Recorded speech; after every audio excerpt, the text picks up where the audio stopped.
Solta, solta. Vou dar a mão aqui, pode pegar com ele. Pode pegar com ele. É o terror que se implantou e o sistema que criou. Resultado do legado que hoje se contaminou. Dá um enquadro nos polos do povo se manifestou. Ninguém aguenta, mas calaram tanto roubo, tanta dor. Políticos safados são amantes do Senado. Controle com defesa ainda é privilegiado. O povo se matando no portão tudo apertado. E a grana sendo usada para construir estádio. O moleque dá um enquadro e toma de assalto. Sem ter uma opção, sem ter um mísero centavo. Não tá no improviso, no som correndo risco. Fazendo o seu corre no farol malabarismo. É só cobra criada, ninguém tá de chapéu. Na virada o seu troco é o amargo do fel. Hospital cheio cruel, pedofilias no motel. Tá malucão, é clique, clack, bell. É clique, clack, bell. Tá ligado? Brasil, terceiro mundo, sobrevivente do subúrbio. Um governo absurdo que não faz nada, mas rouba tudo.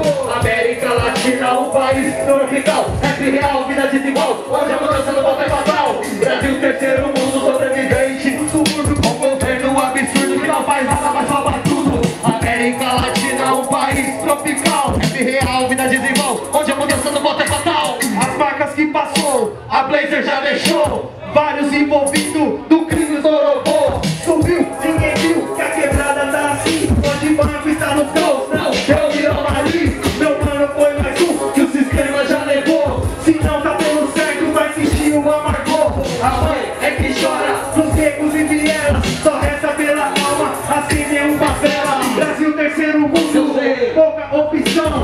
Vários acham essa, com ferro na mão. Estudo pra depois, mano, deixa isso pra lá. Ali na esquina, na casa adiantar. O governo é que cria planos desse aí. Ensino médio baixo, resulta nisso aqui.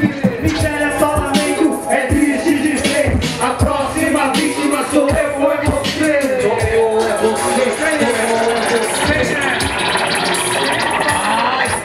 Brasil, terceiro mundo, sobrevivente do subúrbio. O governo absurdo que não faz nada, mas rouba tudo. América Latina, um país tropical. Real, vida desigual, onde a mudança não volta é fatal. Brasil, terceiro mundo, sobrevivente do subúrbio. Um governo absurdo que não faz nada, mas rouba tudo. América Latina, um país tropical. É real, vida desigual, onde a mudança não volta é fatal.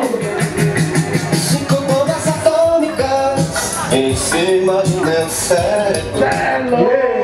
Mais ou menos isso, Deus abençoe cada um de vocês, certo? Tamo junto. Da hora, rapaziada.